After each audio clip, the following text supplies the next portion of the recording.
ভাইয়া শুনলাম এবছর থেকে নাকি ঢাকা বিশ্ববিদ্যালয়ে সেকেন্ড টাইম অ্যাডমিশন চালু হবে। আসলে কতটুকু সত্যি বা আপনার মতামত কি, বা আমাদেরকে নিয়ে আপনারা কতটুকু কাজ করতেছেন সেই নিয়ে যদি একটু কথা বলতেন। দেখো, প্রথমেই আমি একটু কথা বলি যে ঢাকা বিশ্ববিদ্যালয় তোমাদের হচ্ছে 2015 সাল থেকে, রাইট? 2015 সাল থেকেই ঢাকা বিশ্ববিদ্যালয় হচ্ছে সেকেন্ড টাইম দেওয়াটা অফ করে দিছে বা সেকেন্ড টাইম অ্যাডমিশন দেওয়াটা বন্ধ করে দিছে। এখন তাদের পক্ষ থেকে তারা বলতেছে যৌক্তিক কারণে বন্ধ করে দিছে। আর তোমরা যেটা স্টুডেন্ট আছো বা হচ্ছে আমরা যেটা তোমাদেরকে পড়ে আমাদের পাশ থেকে বলা হচ্ছে বা তোমাদের পাশ থেকে বলা হচ্ছে যে এটা একটা সম্পূর্ণ অযৌক্তিক কারণ, তাই না?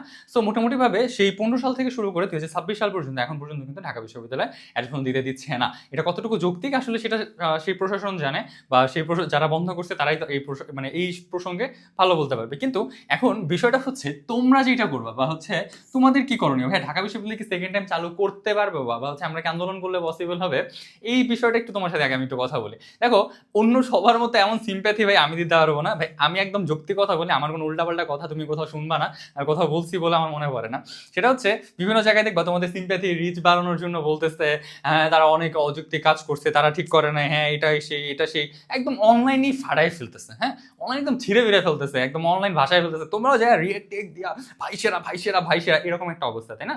তো এখন বিষয়টা হচ্ছে আমি তোমাদেরকে একটা হচ্ছে অবজারভেশন বলি। হ্যাঁ, সেটা হচ্ছে কি, আমি কিছুদিন আগে তোমরা আন্দোলন করছো, তাই না? আমি যদি ভুল না করি তাহলে কিছুদিন আগে তোমরা হচ্ছে আন্দোলন করছো। ওই আন্দোলনে তোমরা তোমাদের গ্রুপের ভিতরে কয়জন হচ্ছে আন্দোলন করতে পারবে তার একটা পোল নিছিল, তাই না? তো এই পোলের ভিতরে আমার মনে আছে যে পোলের ভিতরে কয়জন আসবে সেটা আমি দেখছিলাম যে ওইখানে ছিল তোমাদের 78 জন, রাইট? আমি যদি ভুল না করি এখানে 78 জন দিছিল সক্রিয়ভাবে তারা এসে আন্দোলন করবে, তারা এসে হচ্ছে কথা বলবে সেকেন্ড টাইমে রাজু ভাস্কর্য আসবে। কিন্তু তোমাদের ওই দিনে কয়জন উপস্থিত ছিল ভাইয়া? কয়জন উপস্থিত ছিল ওই দিনে? এখানে ছিল মাত্র 12 জন। কয়জন ছিল এখানে উপস্থিত? মাত্র 12 জন। কেন ইমাজিন, 78 জন ভোট দিয়ে আসছে কয়জন? 12 জন, অর্ধেকও না, 50% না। সো আমি তোমাকে এখানে যেটা বলবো, যেই পরামর্শ তোমাকে দিব, প্রথমত তুমি হচ্ছে আগে নিজেদের মধ্যে ঐক্যবদ্ধ হও।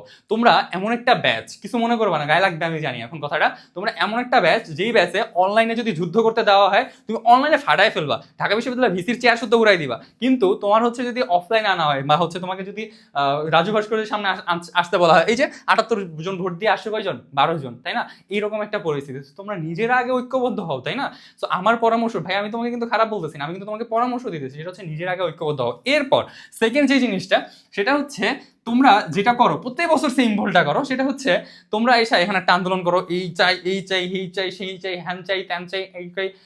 তারপর তোমাদেরকে কি করে জানো? তোমাদেরকে দেয় প্যাদানি, তারপর তোমাদেরকে দেয় মব, বলে যে তোমরা মব জাস্টিস করতে আসছো। মব বানিয়ে বুঝো না, বুঝো একটু সার্চ করে দেখে নিও। হ্যাঁ, তো তোমাদেরকে কি বলা হয়? ঢাকা ইউনিভার্সিটির স্টুডেন্টসরা বা হচ্ছে অন্যান্য স্টুডেন্টসরা বা স্যাররা বা হচ্ছে প্রক্টোরিয়াল টিম তোমাদেরকে কি বলে? মব জাস্টিস করতে আসছো, তোমরা এখানে হচ্ছে আন্দোলন করতে আসছো, তোমরা ভাঙচুর করো, এই করো সেই করো, তোমাদেরকে বিভিন্ন উচলে দিয়ে প্যাদানি দিয়ে তারপর উঠায় দেয় এখান থেকে। কেন প্রতি বছর কেন সেম কাহিনী হয়? প্রতি বছর তোমরা এই সেম ভুলই কেন করো প্রতি বছর?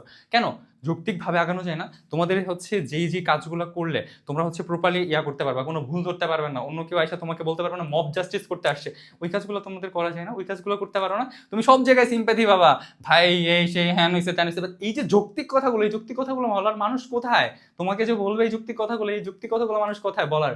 আমি তোমাকে বলবো, তোমার হয়তো খারাপ লাগবে শুনতে কিছু কিছু কথা, কারণ তুই যে বলছি অনলাইনে যুদ্ধ করে ফাটায় ফেলো, এটা শুনতে তোমার খুব খারাপ লাগতে পারে, বাট আসলে যে যৌক্তিক কাজগুলো তোমার এখন করা দরকার ওই কাজগুলো তো তোমরা করতেছো না।